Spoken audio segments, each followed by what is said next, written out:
Well, hello there, and welcome to the Second Life Book Club. My name is Draxtor Dupre. I didn't even see the camera coming here. Now, I look a little bit different today. As you may have noticed, I'm a meme, and I have also a speech bubble above my head that asks a very important question that we will try to answer a little bit later in the program. Why are we not winning? Maybe we are winning, and I'm just not noticing it. Who knows? Now, we will find out what memes are soon enough because our guest today is Mike Watson. Mike Watson is the author of 3 books. And the latest that we're going to be talking about today is the memeing of Mark Fisher. Now, we will learn who this inspirational thinker Mark Fisher was as well. We will learn about the Frankfurt School. Mike is a Brit with a PhD from Goldsmiths College. He lives in Finland currently, and according to his website, he's focused on the intersection between culture, new media, and politics. Maybe he can add virtual worlds to it a little bit later. Oh, here's Gapno coming behind. Oh, he's on camera. Gapno, go inside, grab a seat. Um, Now we're here outside of the building, and as we're running late, I think we should head inside. Shall we not? Camera, please follow me. Oh, I should mention also, we have these Doodle Cars here. They have absolutely nothing to do with the conversation today, and unfortunately, you cannot drive them. I checked earlier. You can only drive them if you own them, and I owned them since 2007. So, but if you want to take a ride with me as the driver, you can be the passenger. So that is possible. Go inside here. Open this door. Uh-oh, the door is not opening. Here it is. Apno is in front of the window here. Oh, wow. We got a full house. We got a full house here. Welcome, everyone. And let me just show you guys on YouTube that this little room here is full of little goodies. Here's a little computer that I can work on. Here's my bed with the cover of Mark Fisher's Capitalist Realism, a very, very influential text that we're going to talk about because, again, our guest Mike Watson is referencing this book. And all around the room are these things that are called memes. Now, for example, I'm standing here in front of a meme. I should probably get rid of my speech bubble because nobody can see anything. Let's get rid of it. This guy here on the left is a philosopher by the name of Theodor Adorno from the German Frankfurt School. He lived in Germany and worked out of Frankfurt, out of the Institute for Social Research, and then had to flee the Nazis. He went to America. He hated pop music. He also hated jazz music, which I just learned yesterday. I was not aware of this, or maybe I forgot since I studied music. Anyway, so this is a meme with Adorno. Um, Thumbs down, music listener, and he's smiling, classical music appreciator. He loved classical music. He also loved contemporary classical of the early and mid 20th century. Okay, I'm going to sit down and I'm going to welcome our guest, Mike Watson. Hello, Mike. How are you? Hi there. Hi, I'm good, thank you. Pleased to be here. Is this a little bit strange here, this kind of environment? I mean, you've done, I believe that this may be the first foray into the virtual world realm. I mean, you dabbled in Zoom things, but not virtual worlds. Yeah, sure. Yeah, I've done a lot of Twitch streaming and podcasting and stuff like that, but I haven't ever been in Second Life apart from dabbling recently when I've been getting prepared for this. So this is unusual, yeah, because I'm like me here talking on the microphone, but I'm also there. So yeah, it takes some getting used to, but I like it. It's good. You're here and there. You're coexisting in different realms. And if the camera could look at the audience before we start talking, because I do want to acknowledge that we have a lot of people here that also made themselves into sort of two-dimensional paperish meme people. Arieto is in the front row, and I think she's Doomer Girl. And here's Shyla, our head of research. Um, she is Shyla the super gecko, but today she is Shyla the meme gecko. And in the back there somewhere is Karen. and she needs to speak to the manager. Anyways, um, I want to ask you three basic questions to start with, Mike. So, what is a meme? Please describe what a meme is briefly, and we'll go into it a little bit later. But we have an audience that run. I don't want to say that older people, boomers or whatever, don't understand what memes is, and every young person understands it because I think it's kind of irrespective of generation. It has more to do with how in tune you are with sort of online culture. But how would you briefly and simply describe what a meme is? Okay, yeah. There's a couple of answers. Firstly, the word meme literally comes from a book by Richard Dawkins, famous as the anti-God guy, the scientist. He wrote a book called The Selfish Gene in the 70s, and in the book he invented this word meme. And a meme basically is like a cultural unit, so it can be an image, it can be a word, it can be a song, like a kind of something, part of a song that gets stuck in your head. It basically just means a cultural unit that spreads virally. Okay, and Uh-huh. he compared this to the gene. So a gene is comparable to the way the way genes spread, and comparable to the way cultural units spread. And only obviously decades later, when the internet started, and actually later than that, did we start calling these images which spread viral images, and then memes.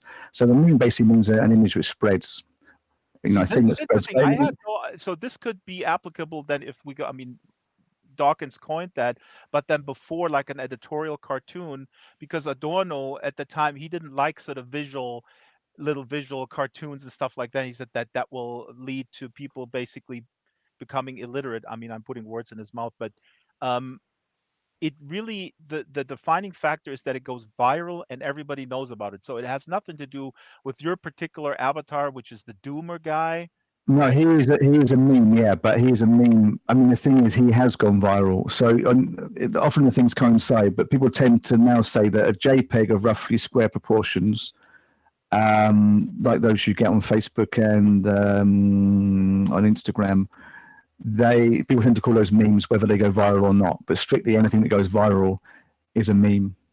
Uh-huh. So the format is really malleable. So The my format's avatar is not, malleable, yeah. I'm not a meme because I'm just here in Second Life. I have absolutely zero clicks on Instagram right now. So I'm really not a meme. Well, in a sense, no, but in a sense, by now we really start to call any kind of JPEG image on the internet, and also GIFs and sometimes short videos, we start to call them memes, regardless of whether they go viral or not. Okay, so there's hope for me. I got it. Now, the Yeah. subtitle of your book is How the Frankfurt School Foresaw Capitalist Realism and What to Do About It. Real brief, what is the Frankfurt, when we talk about the Frankfurt School, what is that? It's a group of scholars who were working together for the 1920s in Frankfurt in Germany. And the most famous generation of these scholars was the generation that basically had to leave Germany in the 1930s. Adorno, Marcuse, Horkheimer, Walter Benjamin, who actually left in the late 20s, because they were, not only were they left wing, but they were German Jews, so they couldn't get work in Nazi Germany.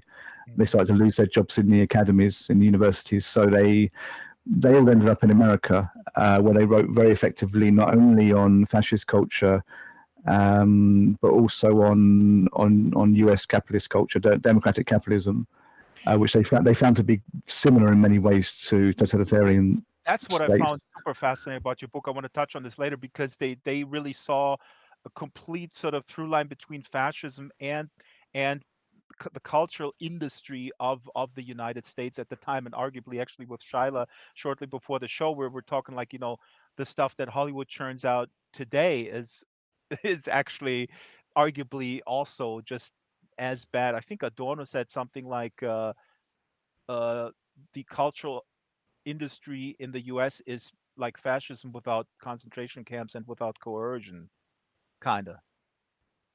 Well, yeah, they I'm not basically said quoting it. they had the same level of control well, they managed to control the public very effectively. He said in America, okay, back then. So we're talking the 30s and the 40s.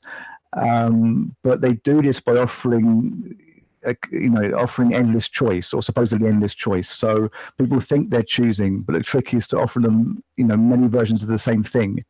So if you look at Hollywood films, magazines, radio, you can choose between several different products, but you're getting the same end message. So the trick was to get people to choose their subjugation. Hmm.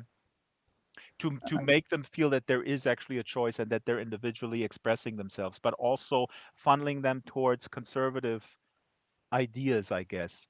A lot of people would argue, I mean, I don't know, today, I mean, okay, we're jumping ahead here, but a movie like The Joker has a very subversive message. So that's really good. No? Yeah, I think today is comparable for many reasons we'll probably get into later, and I think it's a similar thing. But you have to bear in mind actually we have just way more choice today than back then. So I'm not sure. Go into the book how Adorno and Benjamin, what they say isn't completely applicable today. There is more choice, but we have to kind of decide what we do with that choice, or rather, you have to leverage something in that choice because there are always choices. And I guess the question becomes, what you do with the tiny choices you have, and but also, what you do when today, which we're not only choosing all the time what we're looking at, we're making what we're looking at. Or our friends are making what we look at, and we're making what they look at, etc. So the tendency to say, well, the whole of the media industry is top down, run by the ruling elite who make middle class people produce stuff to confuse the working class or whatever. That's still kind of applicable, but actually we have to like be kind of happy, or at least a little bit happy for a moment, which I shouldn't be because I'm a doomer. I'm a doomer meme, but we have to be not entirely depressed, because actually we have more choice than ever, and we're actually putting stuff out there as well. So I don't know if it's exactly the same as when Adorno was writing, which is it's one of the points I make in the book. But I don't think we have much choice or much leverage. But I think That's a structural issue because of the monopolies that kind of control all these environments where we post and where we engage. But also the other question is, how much do we actually activate people to empower them to change things if we spend an hour to compose a TikTok, like you write in your book, I don't know, spend a couple hours to put the perfect TikTok video together, and it may have yeah. an awesome message and it may go viral, but then what is the utility of this particular endeavor versus going down with the local, workers and engaging with them and going out on the street or something like that, or calling Yeah, your local congressman? that's it. To compose a TikTok video or Instagram video, dance video, if you ever see kids doing this, then they're young, maybe older teenagers even, they will spend ages getting the perfect kind of spontaneous looking dance routine going. So they'll take an hour or two just to get a 15-second video, and the time they're spending is because they're trying to make it look relaxed. Which actually it's actually something Mark Fisher said, who we'll get onto shortly, I think.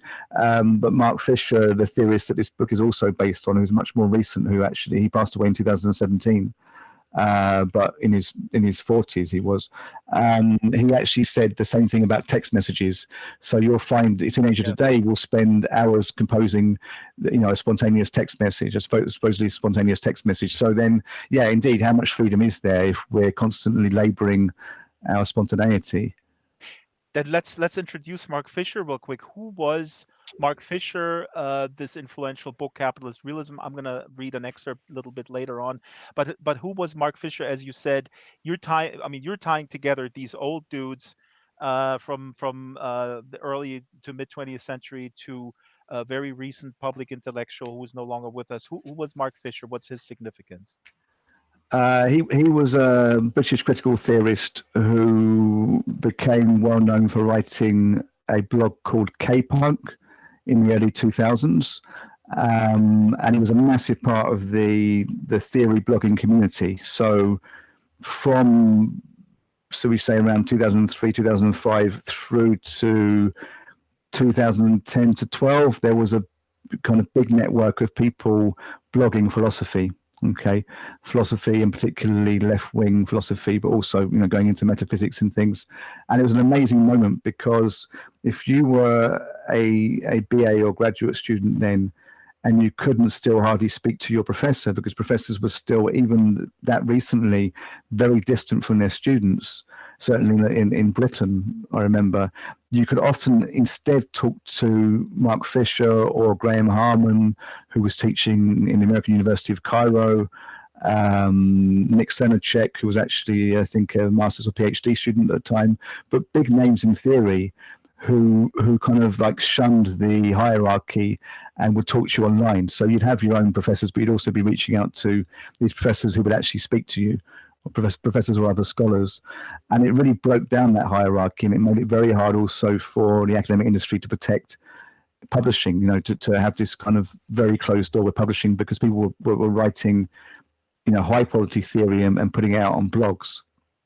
So it was very important for that. And then he formed a publishing house with friends of his called Zero Books, and that was interesting because they published in print a lot of the people who were blogging. So then you got the credibility of being in print as well, for what that's worth. And he released Capitalist Realism as one of the first batch of books they released, and Capitalist Realism became, a central text for the British left wing, and then since then has become massive throughout the world.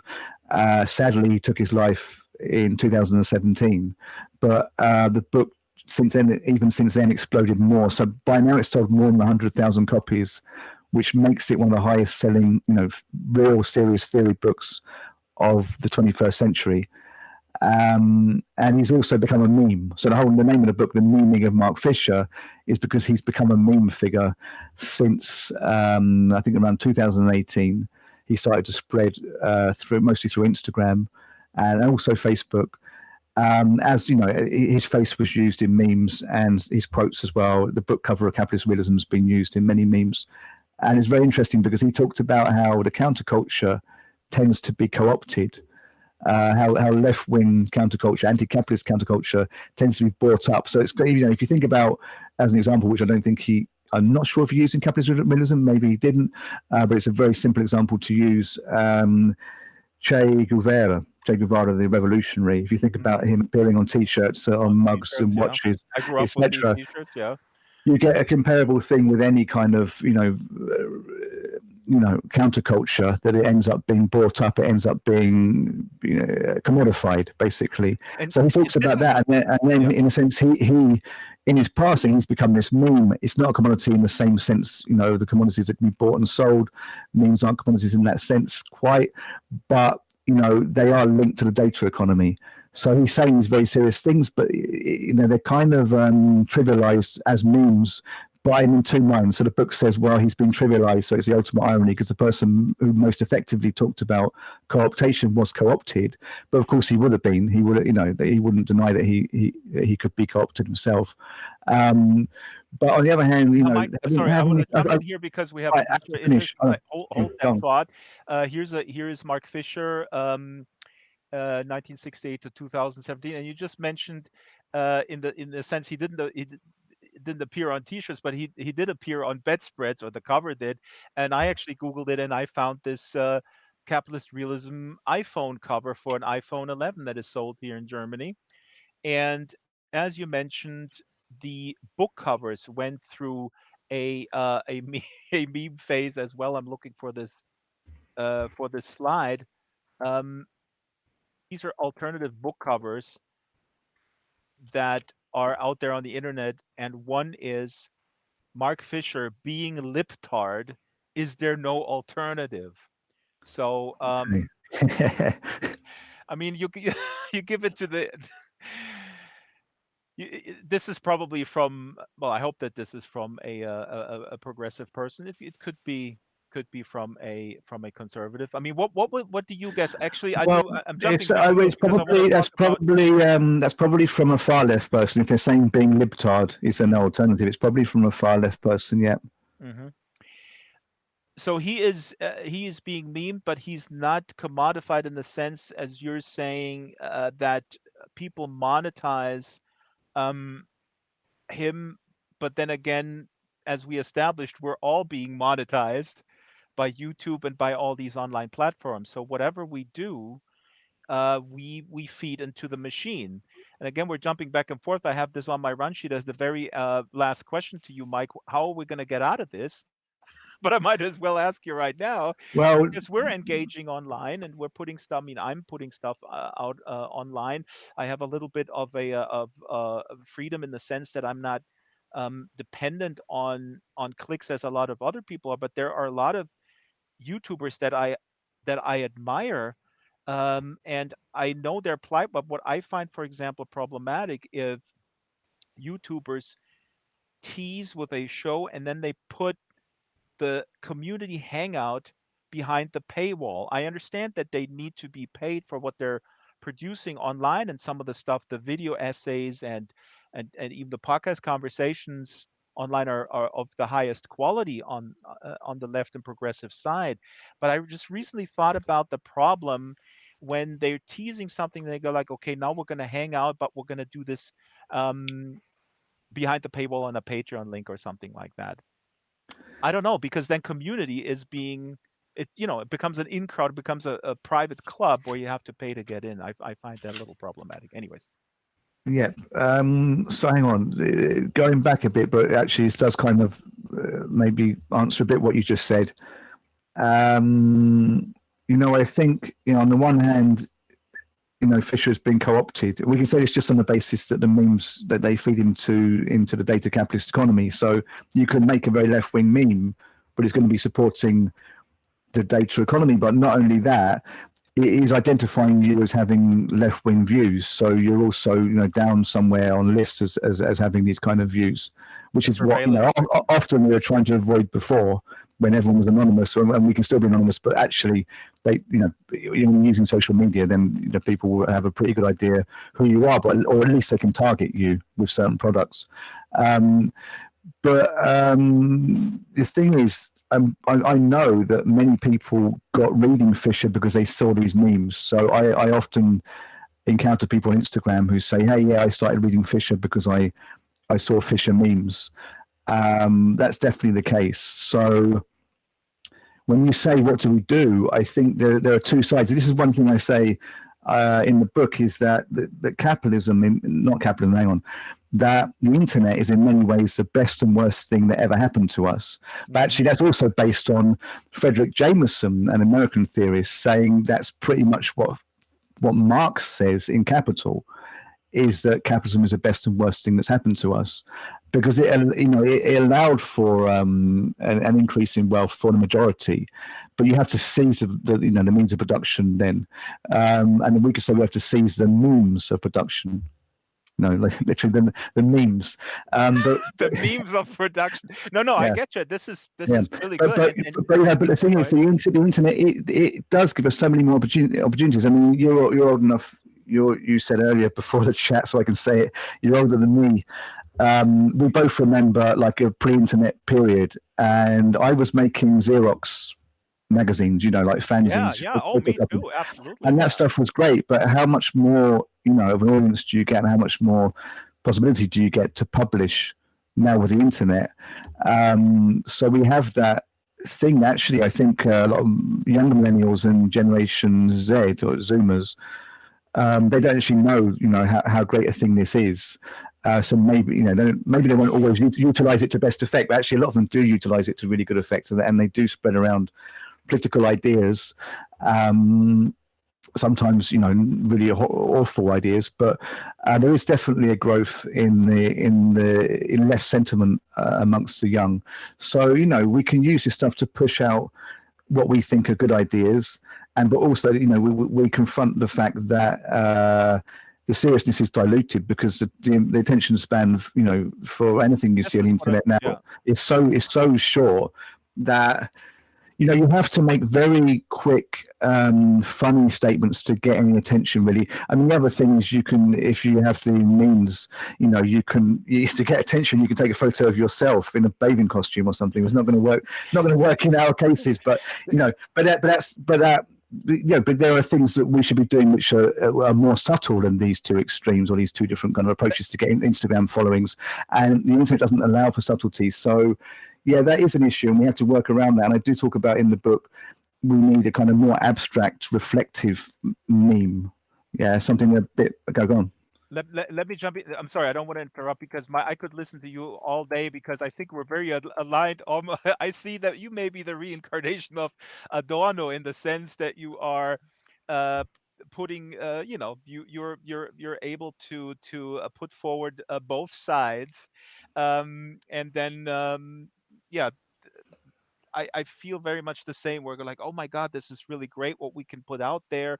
And then, oh my God, the attention span is going to be completely lowered. Nobody's going to read anymore because the little spike, the little hits that they get from putting out an image is so enticing versus reading the big foundational texts of doesn't even have to be Marx, could be other things. And I think you write in the book, you do express concern. I wrote this down here about the speed of refresh in online culture because it discourages linear thought and reflection. I mean, I couldn't agree more, but at the same time, I also, like you, uh, see this value. And what you just said actually does give me hope because I have the question here on my run sheet. Do people actually read capitalist realism or your book or any other book, or are they just grabbing and jumping on the meme wagon without actually, reading the original text? And as you just stated, you met people who are active in online culture who actually did pick up the book. So that success, so that triggering of being immersed in that culture and then picking up a book, that does give me some hope for the future, to be honest. Um, I Yeah, want to, one thing was just a yeah, go question ahead. in chat. There's a question in chat. It says, "What causes the echo?" And I think it's not an Oh, abstract we did. question. It's because we No, this actually is have an echo. no, we're fine. We have a little All echo in right. Second Life. We have to live with that. That may have been something for ages, but someone. This is from our chat now. Yeah, it is from 12:25. No, don't worry about it. All We right. can Anyway, but there was another yeah. one. Is what is the formula for a meme that affects change? Anyway, we can come back to that So later. that's a good question here from Shyla. I want to read very briefly from Capitalist Realism. I put this up on the board here because this is about the pleasure principle that you were just alluding to, the enticing nature of the coolness of engaging with visual culture in a very, very quick, very visceral way. And Mark Fisher writes in Capitalist Realism the following: this is not by an inability to get pleasure so much as it is an inability to do anything else except pursue pleasure. He's talking about his students, I think. There's a sense that something is missing, but no appreciation that this mysterious missing enjoyment can only be accessed beyond the pleasure principle. In large part, this is a consequence of students' ambiguous structural positions stranded between their old role as subjects of disciplinary institutions and their new status as consumers of services. So basically, we have more and more freedom to express ourselves, to participate in media production, but at the same time we're constantly disciplined, and we're also addicted, frankly, um, to this constant pleasure and a difficult text. I mean, not yours. Pick up Mike Watson, the memeing of Mark Fisher. Now it only has 102 pages. You can read it in over the weekend, um, but you still have to read it. You have to do it in a linear fashion. So aren't memes in a way the enemy of our ability to engage with important text? I think that we come back to there being two things happening, that they can do that, but they can also promote text so people might pick them up. I mean, with Fisher, at least, isn't Capitalist Realism about 88 pages long? It is. It is. Yep. And he used to say Yours is 100, 102. This is even shorter than 102. yours. Hmm. Yeah, it's a lot easier than reading Marx's Capital, but then, people have been drawn to Marx as well and Adorno. I think, people are always going to have that struggle with really sitting down and reading with these complex texts. So with attention span being what it is, then yeah, people might even get the books and not really read them, or might be inclined just to look at the memes. But my feeling is, these things, they kind of tie into things like what we're doing now, this Second Life book club, Hmm. and various reading groups. I did a reading group with writer, a poet a poet and a painter from Florida called Adam Ray Adkins. We did a few reading groups. We actually did all of Fisher's works. We did Capitalist Realism, Ghost in My Life, and Weird and the Eerie, and we got quite a few Wow. people joining in with us. That's on a YouTube channel called The Acid Left. And so I think, you do get these mediums which are more geared to reflection and conversation, and the memes can sometimes push people to those different media. And what you often have is you have, something like what we're doing now, and you have Twitter. So you're drawing people here through Twitter, but you're making jokes on Twitter to get them here. Not So necessarily. This is an interesting. I think the people coming from Twitter to Second Life is quite minuscule. There is a is it large okay? community within Second Life that are interested in these types of discussions. For example, there's many philosophy reading groups. There's tons of reading circles. So I mean, the one critique that I sometimes express about Second Life as a whole is that sometimes the communities within Second Life are quite insular, and they don't engage with outside sort of physical world communities.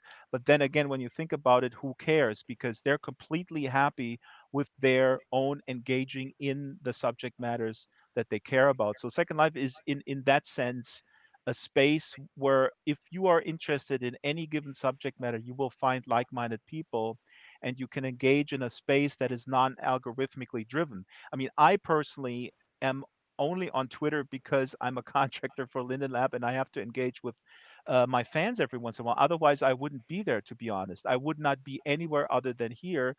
But I'm also, I understand there's a certain luxury in my position that, mm, anyway, it's not about me. This we can do this discussion afterwards. But the you're right in the sense that we draw people from within a very, very large universe where people do anything from playing games, creating worlds, discussing uh, pop culture, discussing music, playing music, creating art. And some people go like, "Hey, I want to talk about books," so they come here.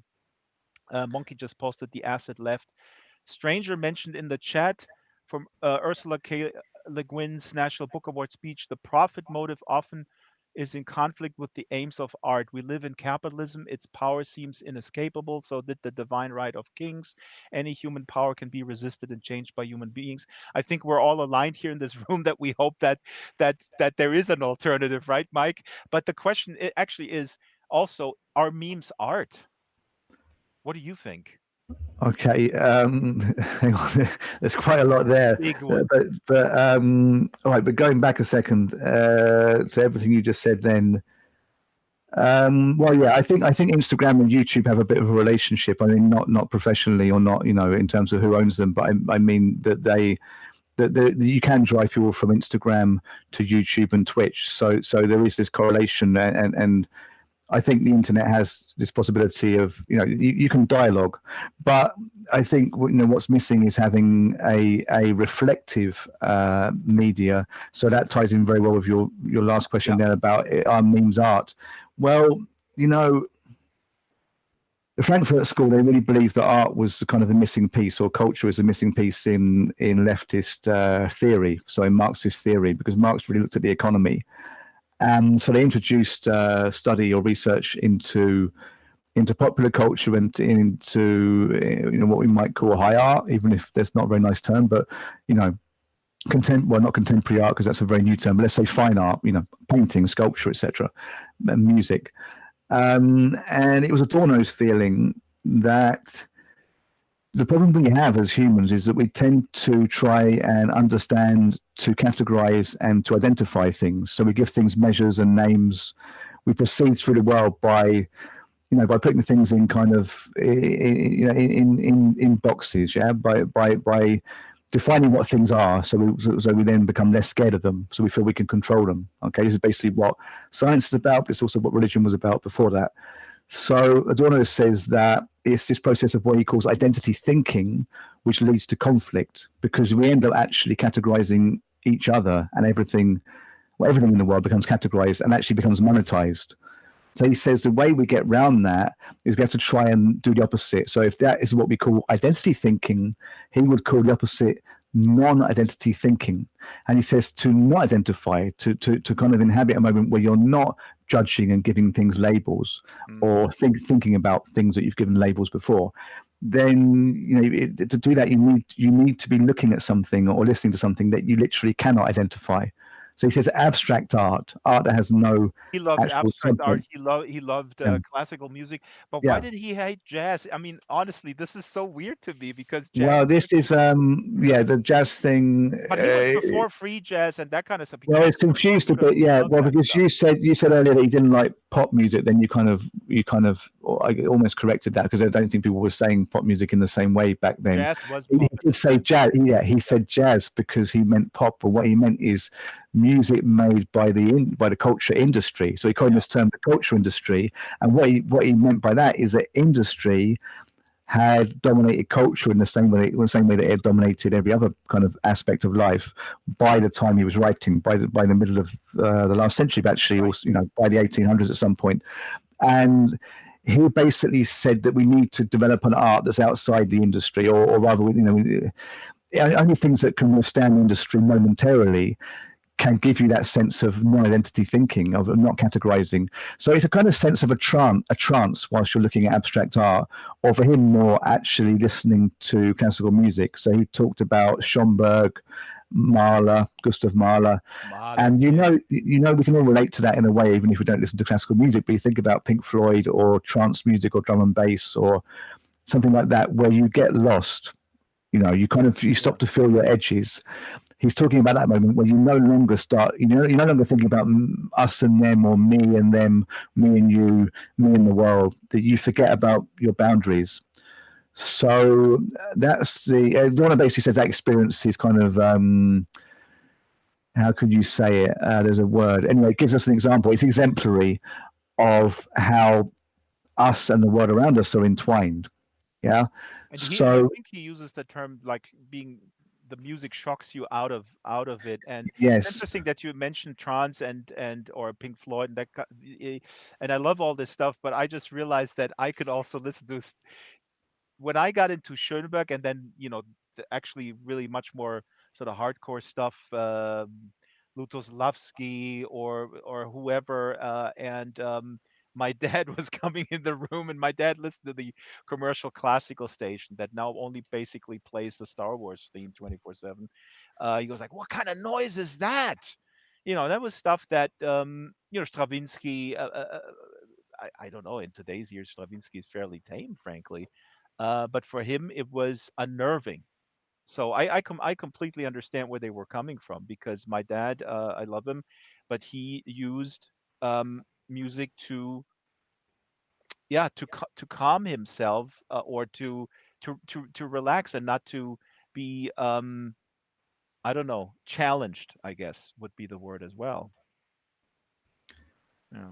Yeah, yeah. Well, I don't know if it has to be. Yeah, it's a tricky one. Adorno talks about the shudder.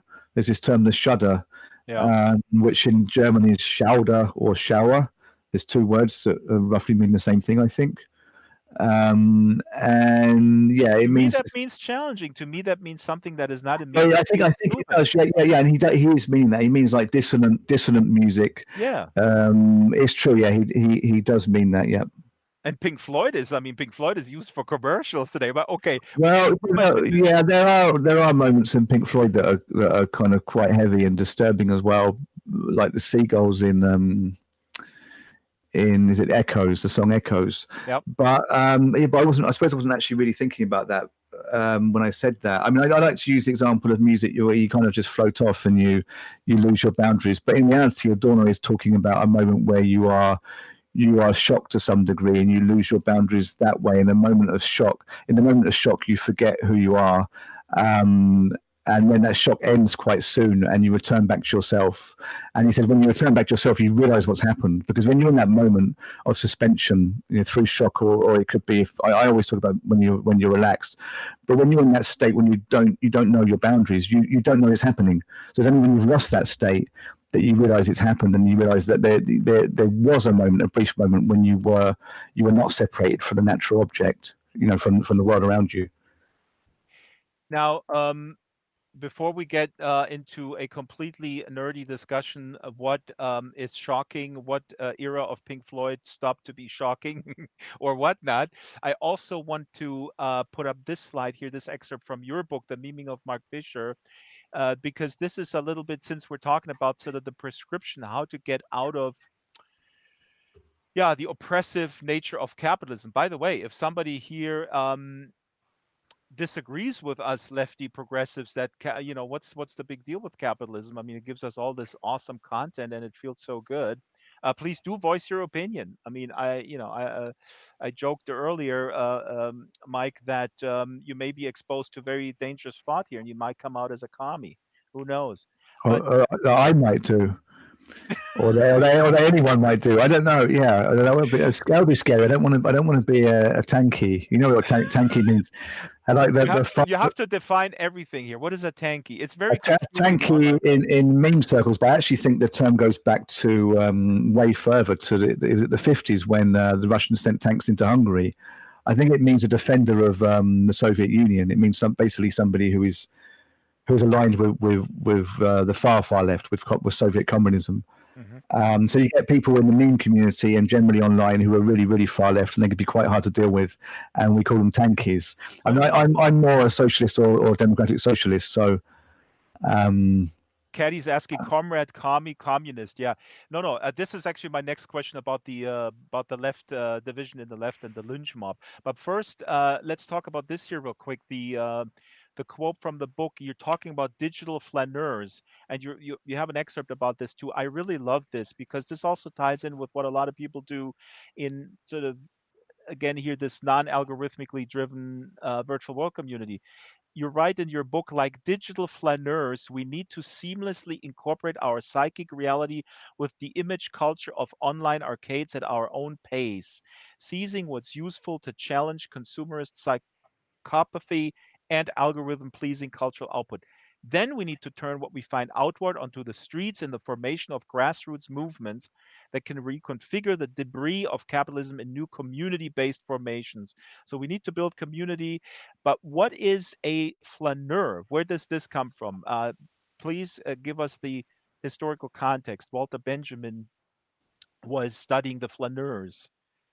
What do you mean by flaneur? The flaneurs were children of the. Sorry, flaneur. You can say it how you want, because it's a French word, so I probably am not saying it entirely correctly, but I tend to say it as flaneur. The flaneurs were French bourgeois young people, so children of French industrialists or aristocrats, and they had lots of money and not much to do. So they tended to just walk around Paris very well dressed. And the whole thing was to walk around very slowly. It was almost an exhibition of not having much to do, or not having money, not having much to do, which also you're privileged. Mm-hmm. Yeah, well, not having to work, yeah. And Benjamin was also privileged. The Frankfurt School were nearly all children of German Jewish industrialists. And Benjamin, just like the podcasters today, Mike, they're just sitting at home, putting out the content and telling everybody to go out on the street and do the revolution, and then they go back into their huge mansions with their Mercedes or Lexuses or whatever, and they tell us we need to revolutionize and fight while they're living the big life. Well, that's kind of the thing. But the thing, that's what I say in the book, but not quite that. But I do say that, well, hang on, they were privileged. But so are we to some degree. And actually, I don't really have much money and never have had. But I don't think you have to have a lot of money to be in the West, to be surfing online all day long and making memes, messing around. We're privileged in a historical sense, relatively, and in a geographical sense, globally right now.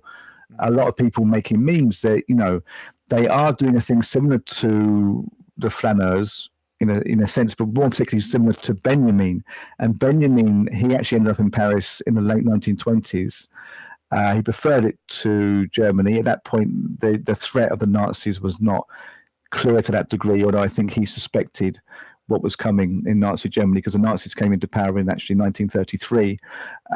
But he was in Paris from the late 1920s, and he liked to go walking around the same kind of routes as the flaneurs, particularly in the covered arcades in Paris, what you call the Parisian arcades, Hmm. which were built in the 1800s. And he liked to go around looking at stuff as he was walking around, looking at the stuff that was being sold in these shopping arcades, and looking at the architecture and kind of making what he called constellations of the things he was seeing.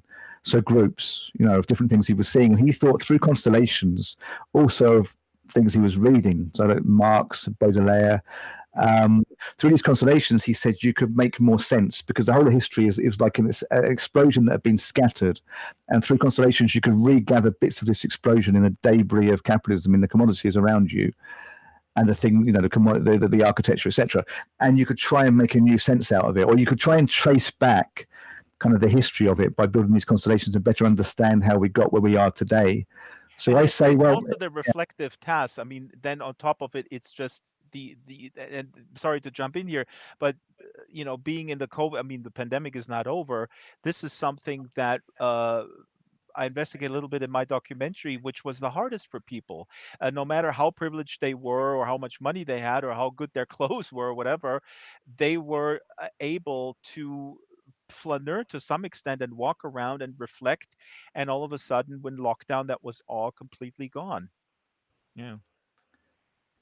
yeah, you could say that. Yeah, well, this is complicated in lockdown. What I don't know what really happened because it was in a similar. Hang on, no, it's actually almost the opposite. Uh, you could see it another way, and that is that everyone became a poor person in the sense that all they could do is go between their house and a supermarket, which Hmm. is what you do if you have no money or no job. Except for So, Boris Johnson and others that went to parties, but let's not go there. well, that's true. Yeah, yeah, uh, no, but so that these sort of I'm just thinking what you're describing here, what Benjamin did at the time. Um, that is something where you, even as a just observing, again, this is what you're writing about, is slowing down the frantic uh, pace of the hamster wheel that they were in, and that we're in a much higher pace, and that's part of your prescription. Well, If I yeah, read but you I correctly. suppose but also what I'm saying is that we do tend to amass or create constellations on the internet. We look at many different things, and in our mind, we do have these kind of maps of these different things, and that maybe what we could do is kind of slow it down a bit. Maybe not even our use of the internet, but slow down our consideration of what we do on the internet Mhm. and I reflect on these constellations and then try and trace just how we got here today from the capitalism of maybe the 1930s or 40s or whatever, but just how is it we're here now with these bizarre this bizarre arrangement of images we're seeing all the time, and they are bizarre and they're pretty hideous in a way.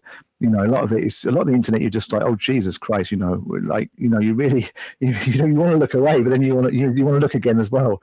I mean, it So is fascinating, the crudeness of these memes. I mean, everybody was like, "Oh my God, thank God that Web 1.0 is over. Everything is now nicely and smooth, and Squarespace gives you for $11 a month the ability to build a killer website." But what is really hip are these very crude images that are sort of cobbled together by all these different things. I mean, it's fascinating, and it's important. Yeah.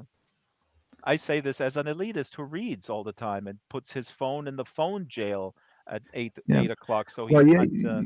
yeah, but I think the constellations can also be between what's online and what's offline. That's really what we're dealing with. We're dealing with the kind of craziness we see online, but the craziness we see in the shops as well, and everywhere else. But That's a good point. Yeah. the term, I think you might have said it earlier, the digital flaneur is where I suggest we see ourselves for what we are, which is people avoiding real life and kind of, you know, sauntering through the internet. Um, But see, uh, I saw this as a very positive thing, because walking yeah, through. But again, it depends. Again, I don't want to get too far into the weeds, one platform versus another. I mean, this is almost like the winning meme, which I want to ask you next. What the winning meme is all about? Is Second Life winning because we're not algorithmically driven and everything is user created and we're walking through other people's heads without the pressure of the algorithm, or am I or the Second Life enthusiasts deluding themselves because we're still on a platform that is owned by one single company that could boot us off any second if we violate the terms of service. So we're in the same boat as the people who are flaneuring on Instagram or any other Zuckerberg owned thing. So yeah. Paradise is asking less is more, how to let go of the need of participation in the hamster race, or as my 18-year-old says, FOMO, which means fear of missing out. That's what I learned from him. Yeah, sorry, is that I don't know if that's a some, question to you, Mike. We okay, invited you to solve all these problems, okay, basically, okay. in an Um, hour or less. well, yeah, I suppose they're reflecting back what we were But that's what you saying. already said. I mean, you slow. That's what you said. If I read you correctly, is pretty straightforward. It's slowing down, right? And just trying to put in some reflection time every once in a while. Yeah, I think that's very necessary. Yeah, yeah. I think we need. The point is, we need. Well, one thing we can do is we can create constellations of what we see and try and make sense of them and say, why are we seeing this stuff? And if you trace back why we're seeing stuff, you often get to capitalism, and you can reflect on that possibly, which isn't probably going to relax you anymore. But I actually, in a way, it does, because you know why things are happening. So you're like, why am I getting in? Why am I getting in some crazy argument? With a load of trolls on Twitter, and you really examine some of it, and you think, well, these people are all angry because of capitalism. Everyone's just trying to get noticed online, and that leads to a lot of pylons and people creating arguments out of nowhere. Absolutely. That's what the great Michael Brooks used to say. No longer with us as well, co-host of the Majority Report. He used to say, "Be kind to people, be ruthless to systems." So if you're on hold with a call center person that you want to kind of scream at or strangle, remind yourself that this call center person is possibly deliberately not well trained to kind of shield you and make you so frustrated that you hang up the phone rather than pursuing a legitimate issue with the big corporation that is behind that poor call center operator in the Philippines or wherever. Mm. Did we lose Mike, or No, did I I'm just still, lose you I'm with still, my I'm monologue? still, I'm still here. Yeah, I was trying to think what to say there. Let me throw Um, something out real quick because I do want to give a shout out. And you also write about, the, and there's a question in there because there is an amount of incredibly good content out there, very in-depth video essays. I'm just going to throw up some slides of people that I admire and that you also mentioned in your book. Peter Coffin uh, put out, I think he stopped a little bit, but he put out incredibly well done video essays. Everybody should check that out. ContraPoints is maybe a little bit more well known than Natalie Wynn is running the channel, more well known than Peter Coffin. Also, very very elaborately done uh, video essays on social justice issues. Then two of my favorite podcasts. One you were on, the This Is Revolution podcast, an amazing podcast, uh, quality content, and of course my favorite program, The Majority Report. And here he is, um, the great Michael Brooks. Now, with all this amazing content out, and these are big shows, they have success. But what I want to ask you, Mike, and I think this is a perpetual question: why is the left message, if it's analyzing, foundational texts, or if it's commenting on current issues, the left message of whatever it is, a more equitable society, a better world, broadly speaking, why is it not resonating to the extent that we wish it would be? And take it where you will. You can elaborate. Maybe it's the infighting. In your book you mentioned the left lynch mob. Why are we not winning? Well, that's a big part of it, for sure. That's part of it. Other than that, The infighting.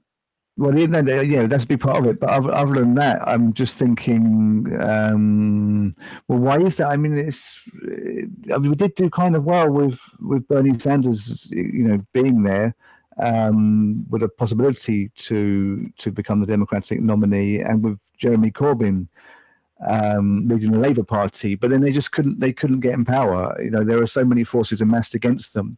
How do you stop that? I think you would just need a way more determined public. I mean, we do have a core of left-wing people now, and a lot of young people are leaning towards democratic socialism in the US and UK and some other countries. But we know the kind of forces that were mobilized within these institutions when they say, "Oh my God, these socialists are really dangerous for our nice." I mean, with regular people. Like I had this problem myself when I go outside into the park, and and I talk to a regular person. When I hear myself talking to them, the other voice in my head says, dude, you're already lost that person, right? So some people are more gifted than others in breaking stuff down and meeting people where they are. But I feel that sometimes the messaging in a one-on-one conversation is just so, I don't know, aloof maybe, or I don't know. Well, okay, let's look at this in terms of something Walter Benjamin said in the 1930s was actually in the book. So Benjamin wrote this essay called "The Work of Art in the Age of Mechanical Reproduction." Okay, and he wrote about how the artwork in the age of the mass reproduction of the image, so the mass printing of images, so the mass printing of magazines and mass printing of postcards and posters, etc. The kind of uniqueness of the artwork and the kind of the glow that the artwork has, this kind of imaginary semi-spiritual glow, which he called the aura. That aura of the artwork is lost when you print many copies of the artwork. So you have the Mona Lisa, for example. When you print many postcards, T-shirts, biscuit tins, etc., then even the kind of uniqueness of the original is lost. Even the kind of the glow or some kind of special feeling you get off the original is lost. But also all the copies, they don't live up to the original in any sense. And he says that there's, in a sense this is bad, but in a sense it's good, because at least many more people can see art, can see images of different kinds.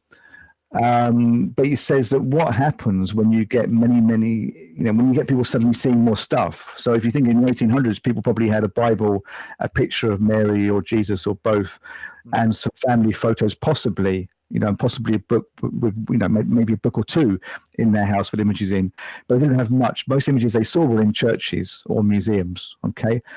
Then suddenly they have, all these images, including newsreel images and films in cinemas, and people suddenly want more stuff because they're seeing more wealth in these images. And he said that what happened in the 1920s and 30s is that the fascists, which correspond to today's right-wing populists, arguably, they basically started offering people more stuff or diverting people's attention from the stuff. So they're like, you want more stuff? Well, look over there. What we need is living space in the East. We need to conquer Russia. Or you want more stuff? We'll give you some parades, some fascist parades, Nuremberg rallies, etc. Okay. Or, we give everyone a radio in their house, which is what the Nazis did. So you distract them from what they really want, and you divert attention into a hunger for warfare and the hatred of foreigners. Okay, so think about this in relation to today. We have a situation where people are again seeing way more stuff than ever before. But you have Instagram and Twitch, the streaming service, YouTube, etc. So that not only are you seeing more stuff, but you can broadcast, you can be the star, and you can make money off these platforms. And the amazing thing is you can even become a star accidentally. But the problem is you might never become one, even with trying really hard. So you have this disappointment again, like you had back then in the 20s and 30s, of people wanting more stuff because it's dangled in front of them, and the possibility of fame is dangled in front of them. And you get people like Trump and Johnson diverting those people, saying, because one thing we have also is much more choice. So people expect to be able to make choices, and they think they're informed, which they are to some degree because they can read on the internet what's going on. But of course, they're also being misinformed. So people want more choice. So Trump says we can build a wall. That sounds proactive. We're doing something. And Boris Johnson says, let's run our own country. Okay, let's take this off these people in the EU. So people feel in control there as well, and they get a little referendum, so they feel like they're choosing as well. So you get a situation parallel to that situation that Benjamin is describing. So the problem is that we have all these great things and this possibility for people to research and to put out their own stuff, but people are actually using that cynically to sidetrack them from what they might be learning. So the left-wing message can't get to enough people because they're basically being deliberately confused. Now, people will say you can't suppose a working class are stupid, and I'm not. I come from a working class background. I'm not saying they're stupid, but you can't ignore just how advanced people are at diverting people from the truth.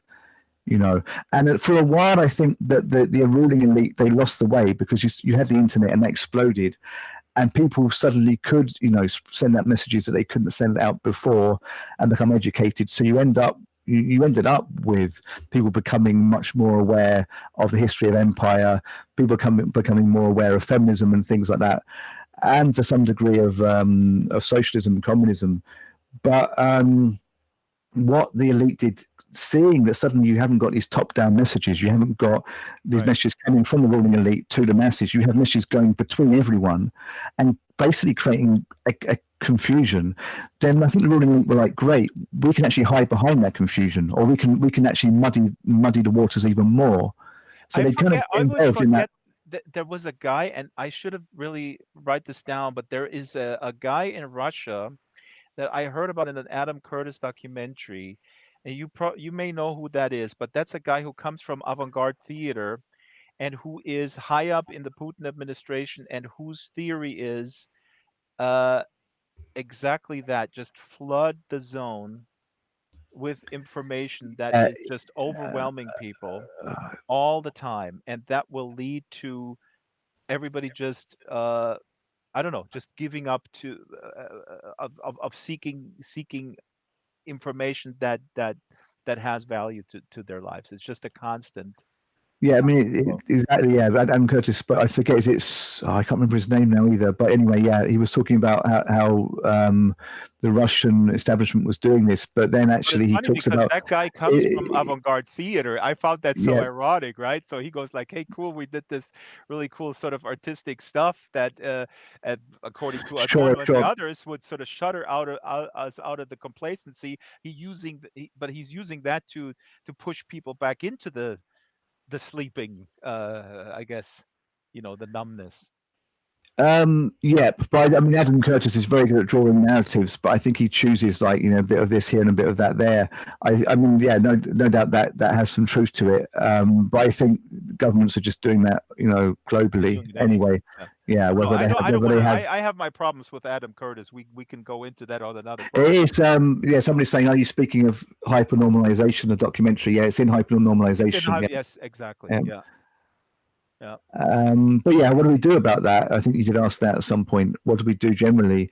Well, it remains that, you know, in all of that, people can actually make money from broadcasting and can get messages across. Now, I'm not saying making money from broadcasting is a great thing, and you do get the situations of people behaving in ways that maybe aren't completely honourable because they're more about the money, or they become about the money, so their left wing kind of message gets compromised, or it becomes all about their thing. And you talked about earlier about there being private chat rooms after the public event, which I don't disagree with completely at all. I understand why people might try and raise money off Patreon. I actually have a Patreon, and I had I had a second Patreon I've had, but.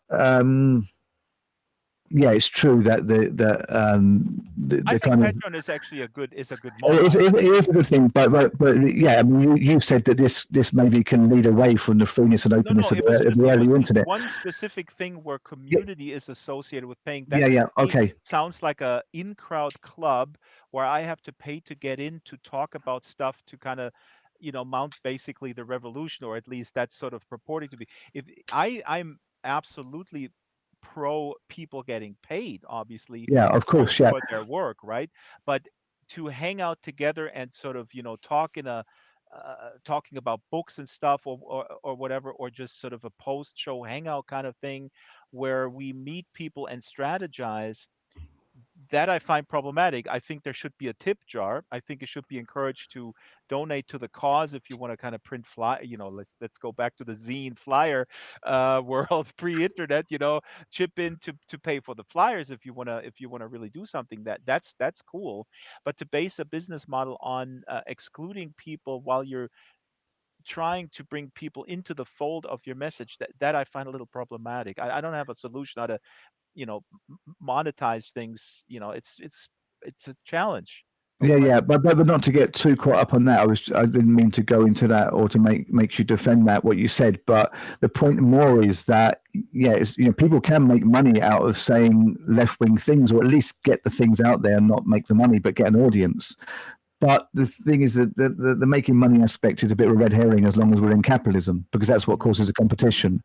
mhm. So you have to somehow, I think, get beyond that. And I think to do that, you have to use the platforms to get speaking to people out in real life, because not everyone, anyway, is part of the online left. Not everyone is listening to left podcasts or watching left YouTube or whatever.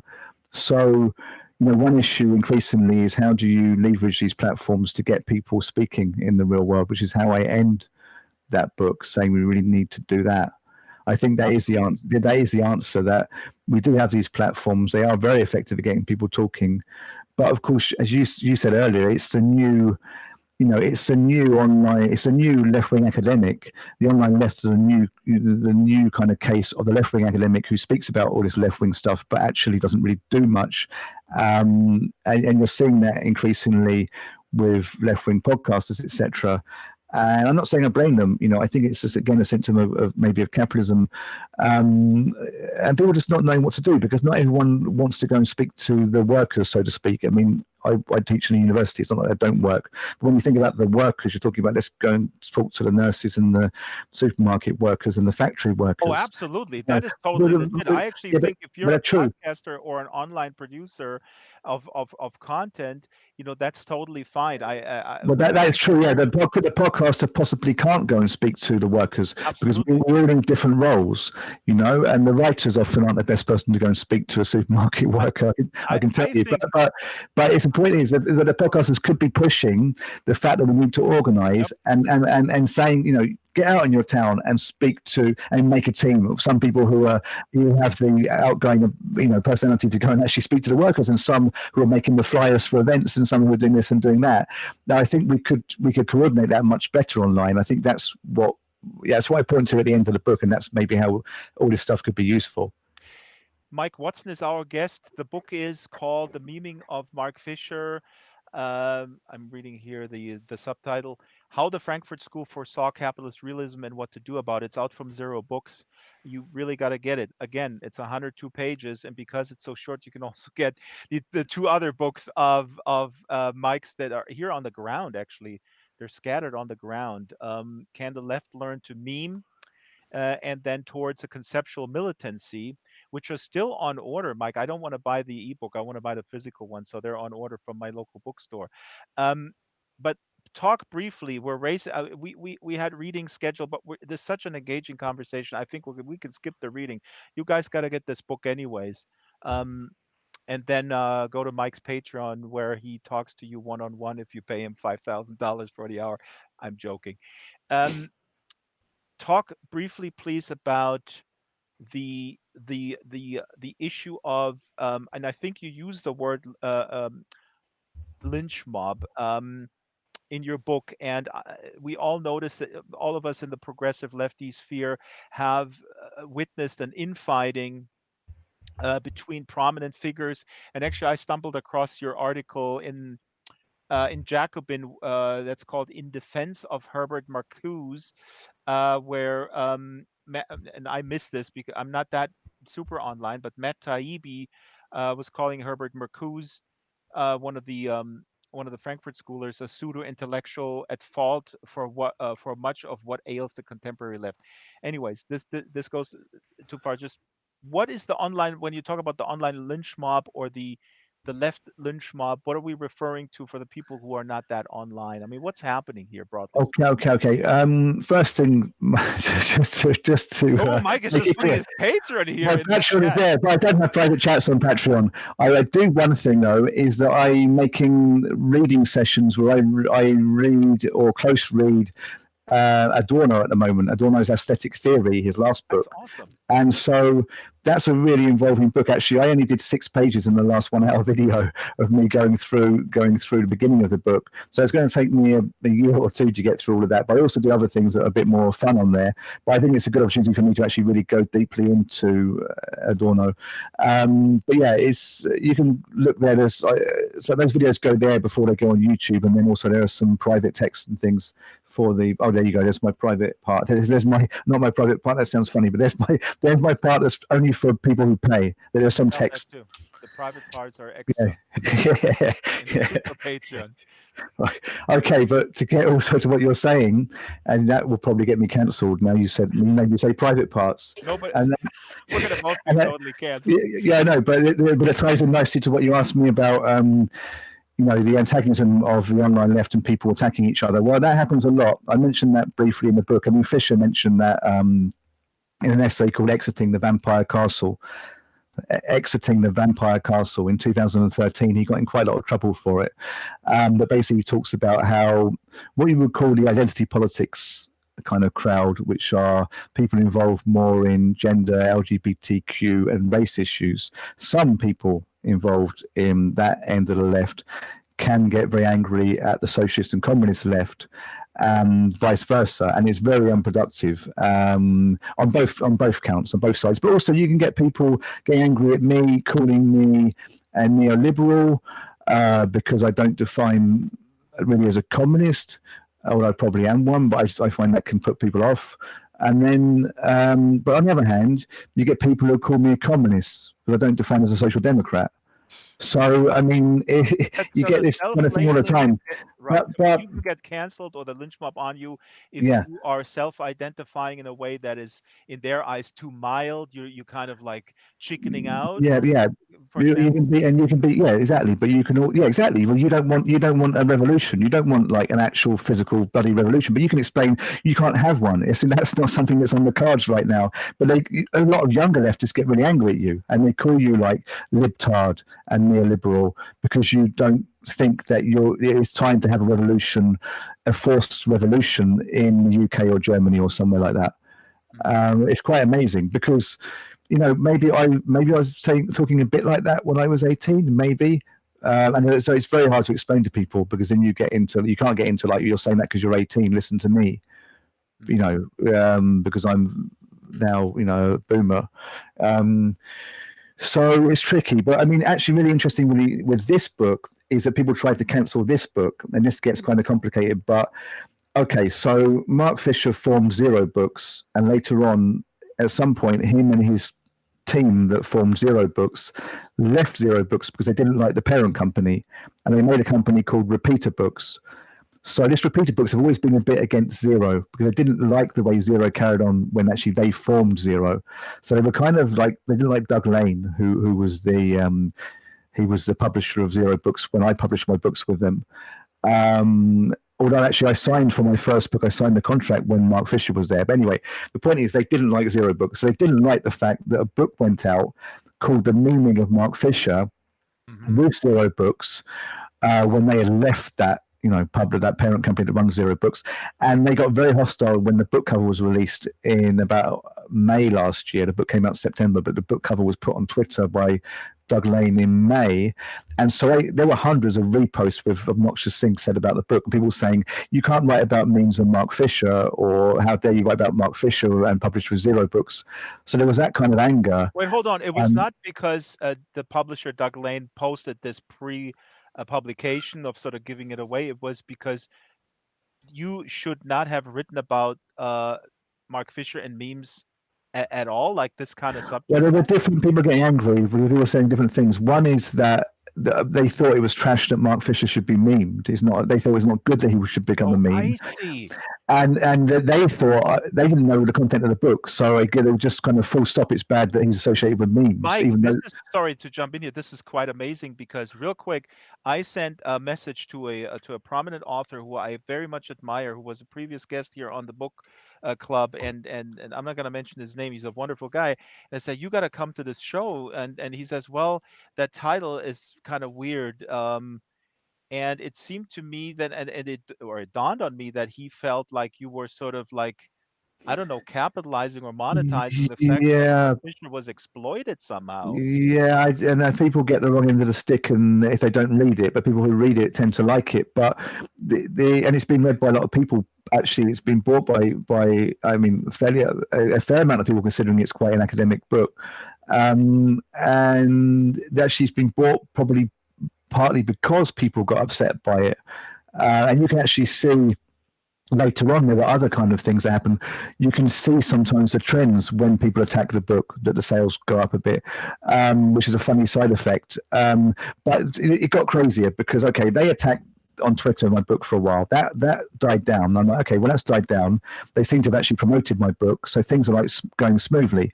Then suddenly, a week or about 2 weeks before it came out, there appeared a book with the same title, The Meaning of Mark Fisher, which was published on Amazon. I have the It's only slide available on right here. Amazon. I have the And first book, Academic so Fraud. some people on that Instagram called Academic Fraud, an account called Academic Fraud, made a book to derail my book with the same name, saying that this is the original and only Meaning of Mark Fisher, and Zero and Mike Watson are copying it.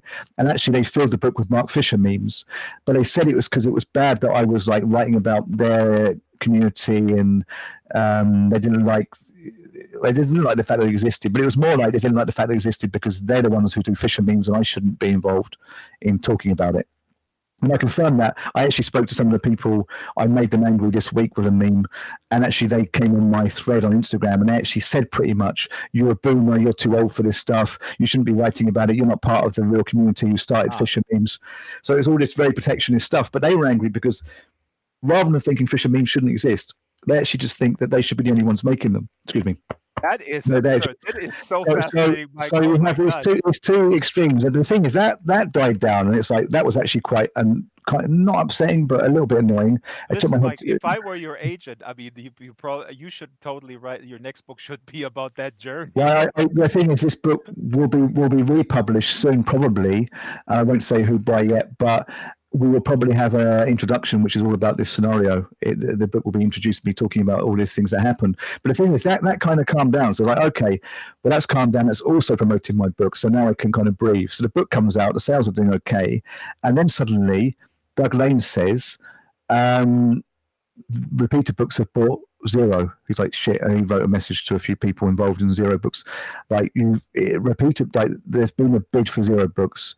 The owner of Zero Books, the parent company, is, he's getting a bit old. He wants to sell it, or he's approaching retirement. John Hunt, who owns John Hunt Publishing, and he sold Zero Books to Repeater. And I remember Repeater are the people who originally formed Zero, but they're the people who also hate my book, and now they own it. So they're the people on Twitter who were saying they hate it. Actually, employees of Repeater, or one employee, and some paid freelancers who also write for them, were really critiquing my book. Then it's like, oh shit, now they own my book. Now they're still selling it, but actually I've taken the rights back, because I was like, I didn't quite like, they weren't pushing it enough, because they don't like it. So I got the rights back, so it will come out again probably early next year with a new introduction. And yeah, it's been a crazy time. But yeah, I've experienced writing a book about Fisher, talking about how he talks about the left turning on itself, and then people turning against me. That's kind of bizarre. You can't Yeah. make this stuff up. No, This is exactly. this is really amazing. I had absolutely no idea. So this is quite amazing. If people did not were not able to follow this, just rewatch it on YouTube, because this is art imitating life, imitating art, imitating memes, making memes, and whatnot. I mean, this is nuts. Okay, we have 10 minutes left in the program. Let me look at my sheets because I have a bunch of things that I want to address. Oh yeah, is the right better at memeing, or is the left better at memeing? And related question, where is my slide here? Oh yeah, let me actually read this here real quick. You write in your book, in recent years, the right wing has now openly adopted the irrationality that runs through nature as a smokescreen to hide their profit motive. It is up to the left to adopt irrationality as a motive for the irrational act of compassion, the one political calling can justify our empty human existence. So let's do that first, actually. So I'm not sure if I understand this correctly, but if I understand it correctly, I think I like it. But maybe you can elaborate what you mean by the right wing adopting irrationality or having adopted it, and why should we, as the left, adopt irrationality? What good is that? Well, the right wing, you see this in racism, for example, is irrational. So people feel bad, you know, about the economy, the way things are going. They lost their job, but ultimately, we all kind of feel bad because we're mortal beings, and we often feel very insecure about this. And Dorner and Horkheimer, way back in the 40s, talk about this, and they talk about the rise of anti-Semitism and the kind of language used around Jews and other foreigners, and it's very much a kind of like projecting onto other people of your own fear of your own mortality and decomposition. So you talk about foreigners being dirty, for Mm, example. So it's comparing them to dirt because you're trying to expel your own kind of disgust at yourself. So that's irrational. And you see a lot of rationality in the QAnon movement, and the and conspiracy stuff. Mm, yeah, well, conspiracy, basically, yeah. So, the right wing rely on this, and actually, what we're dealing with is life is irrational, and we try and cover over this with rationality, with what you call identity thinking again, with categorizing things, giving them numbers, but it doesn't really work. So you end up the irrationality ends up coming back, and it can come back quite explosively at certain moments in history. And what I'm talking about with a left irrationality is trying to foster a more compassionate irrationality. So it's something like we talked about Adorno earlier with music. You maybe it can come through shocking music, shocking art even, but you get a moment of feeling at one with everything around you, and that can be exemplary of of the possibility of feeling at one in a more political sense.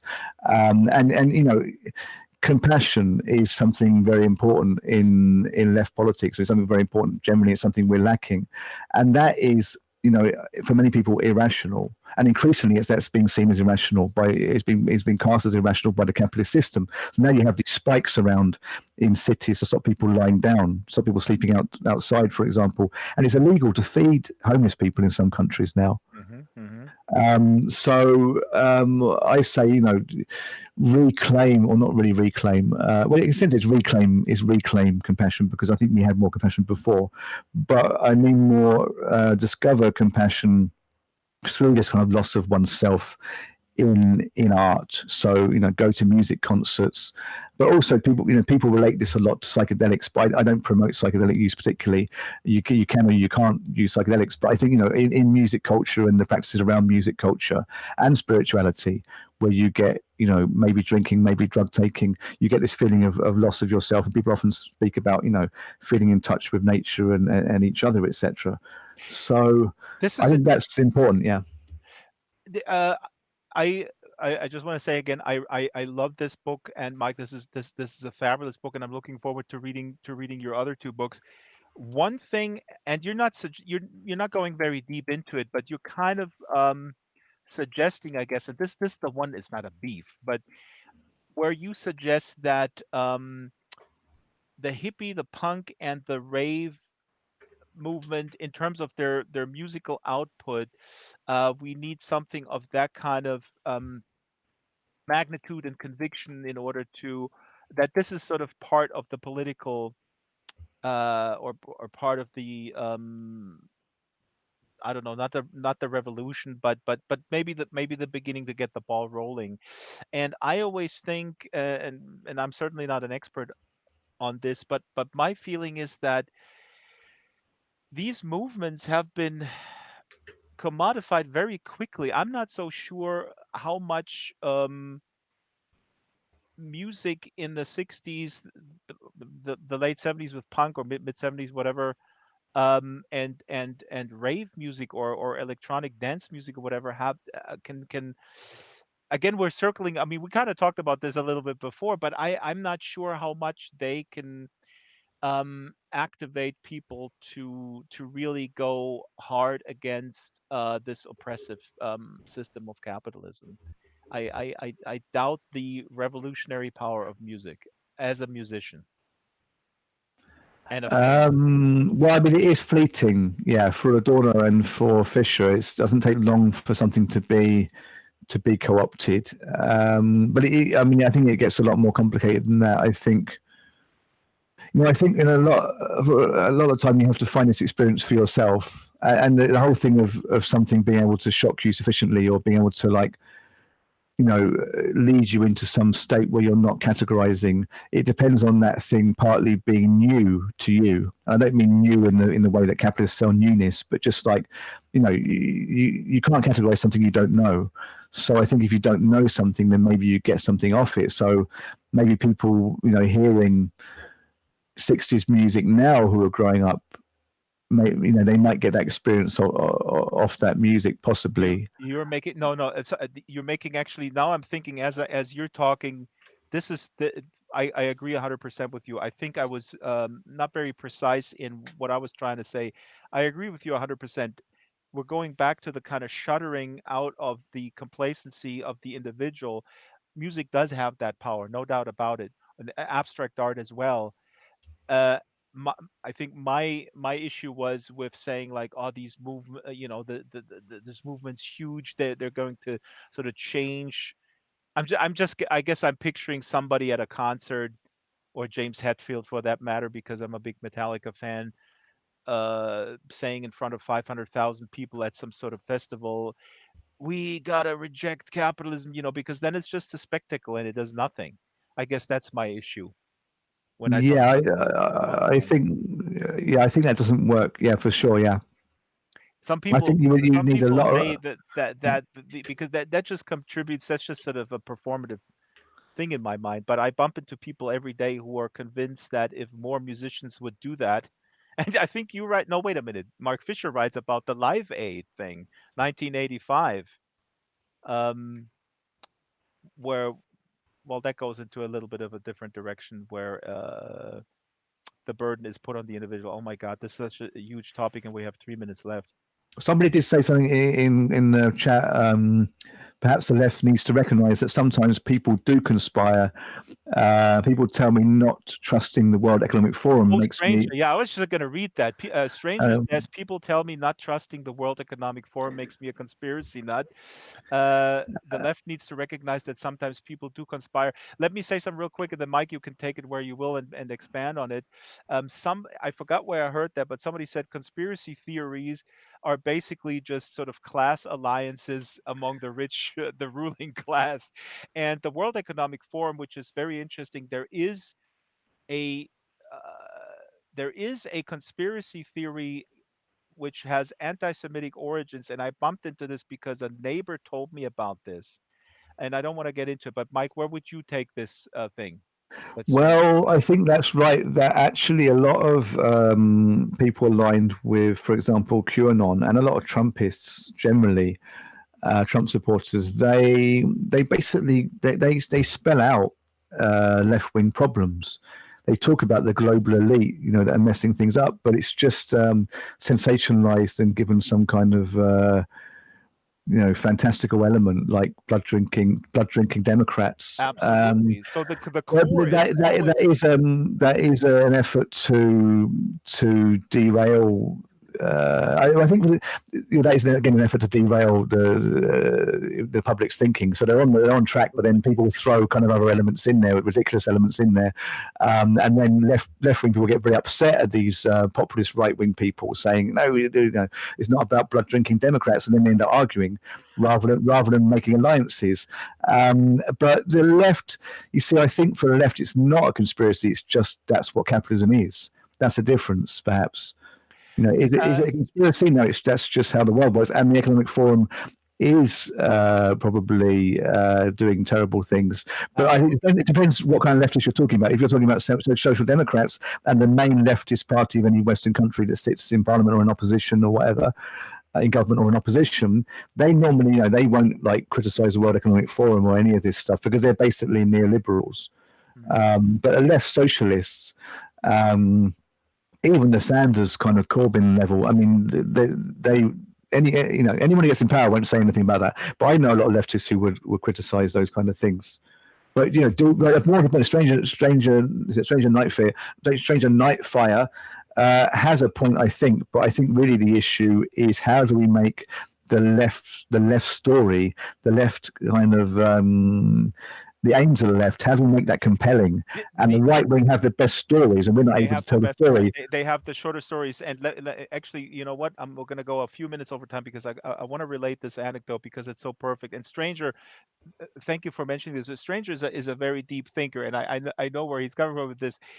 And Mike, you're spot on. A lot of these things, these conspiracy things, have a core that is rooted in the problems of capitalism. And you're right in your book, and Mark Fisher as well, is that the Mark Fisher writes about the centerless capitalism. That capitalism has no center, but we kind of have to assign a center because we cannot fathom as individuals and citizens of a country that capitalism is just doing stuff.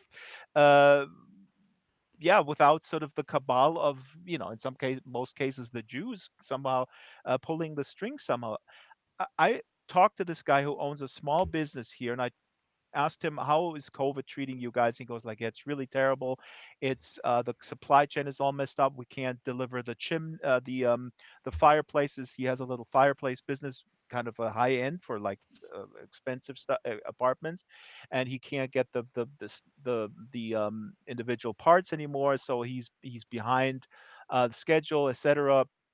And then, I go, of course, well, yeah, the COVID is laying open bare the problem in modern capitalism. I try to steer the conversation that way. And then he says, do you know the World Economic Forum? He says to me, well, yeah, kind of. Yeah, Klaus Schwab is running the world. Yeah, exactly, Klaus Schwab. And he wrote a book called The Great Reset. And I go, yeah, The Great Reset. I heard about that. And basically, Klaus Schwab is just a, run-of-the-mill neoliberal who is now proposing that the Great Reset during COVID is that we need to be more compassionate. So he's kind of toning this down a little bit because he's probably afraid that the revolution is coming and that people will chop off his head. Now, the guy says to me, yeah, the Great Reset and COVID is just sort of made up. And he immediately goes into from a problem that is inherent in capitalism and a neoliberal trying to smooth over the conversation into this is all made up. COVID was created to push us even more into this, the sheep into the den, and behind there is the Bilderbergers and whatnot. So this to me was fascinating because here is someone who almost, and Mike, I imagine you bump into this, we all bump into people like this all the time who almost get it, what is at the core of this issue, but then jump to these rationalize what's going on with this cabal. Yeah, it's incredible. Yeah, it really is. I mean, also because the Great Reset literally meant that. It's a term that what do you just call them? The world. Who is it that's running Klaus this? Schwab is running the World Economic Forum. He's yeah. But also, is it the? Oh, I forget. There's all these.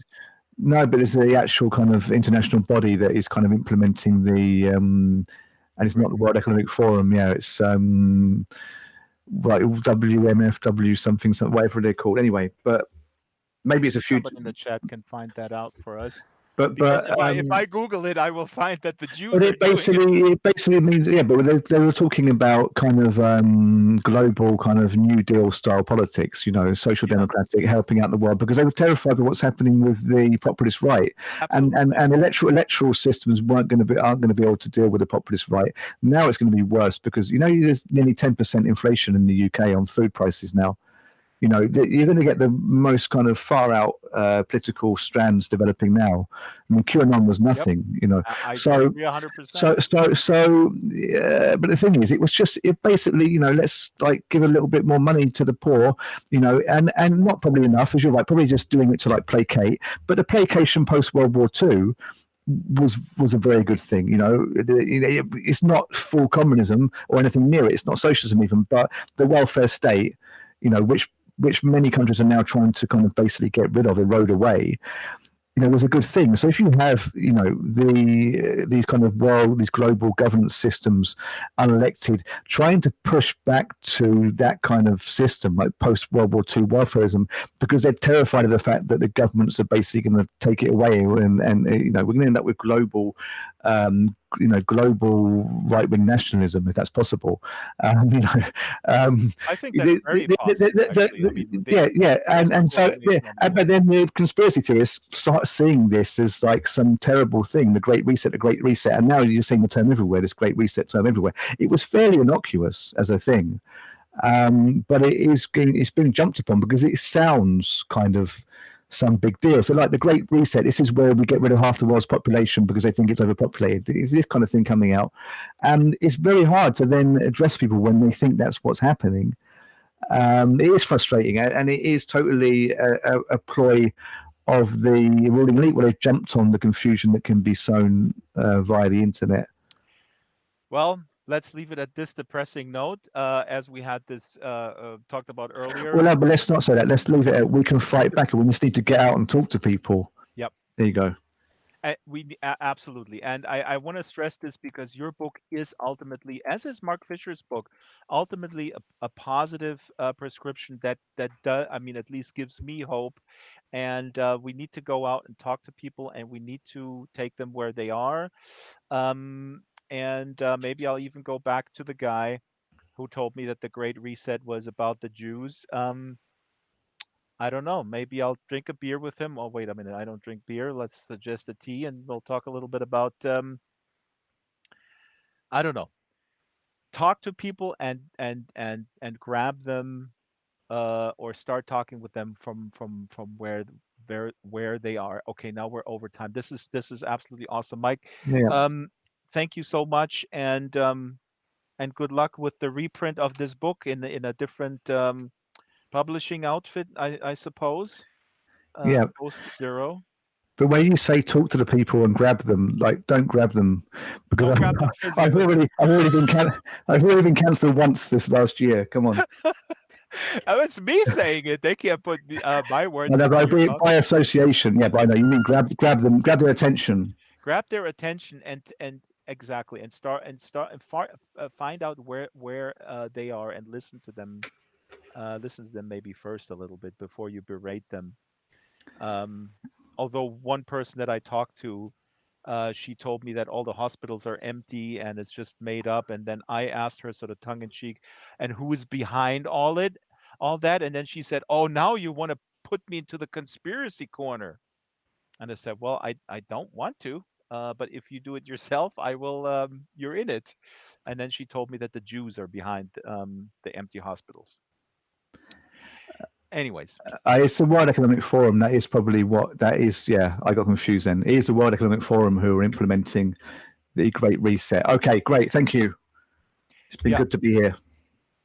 Oh, Little Brad is making a our running joke here is Little Brad says in the chat, grab their attention by telling them how many churches I burned in Norway. We're talking about Norwegian death metal, but that's for another show. Thank you, everybody.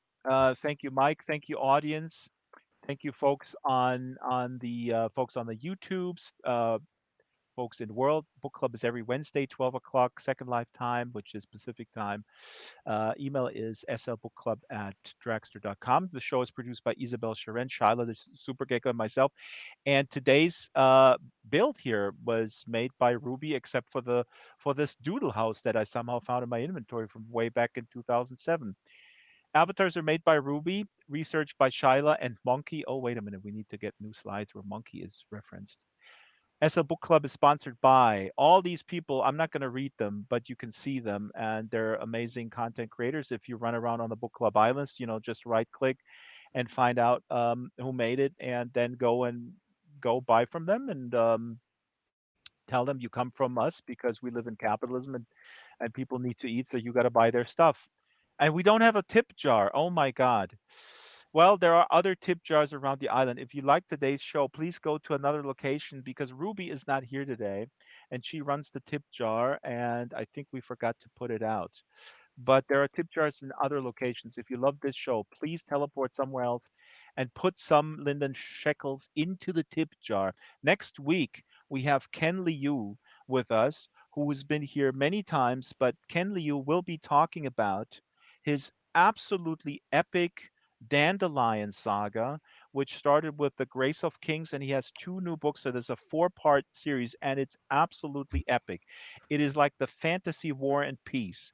I'm not kidding. I don't know how he does it. We all know Ken Liu translated the Three Body Problem, book one and book three. Ken Liu is a master of the Chinese anthology of speculative fiction, and then he's a programmer and a lawyer, and now he writes. Well, now I mean he's been writing this epic fantasy stuff on the side. Absolutely insane. I really wanted to read Tolstoy's War and Peace and go like, oh my God, Ken Liu is coming and he's writing these books that are 700 pages. I got to read them for prep, and then I read them and I go like, Jesus Christ, is this stuff good? I'll see you all next Wednesday right here on the Second Life Book Club. And goodbye, Mike. Now it's time to see if we got canceled. Thank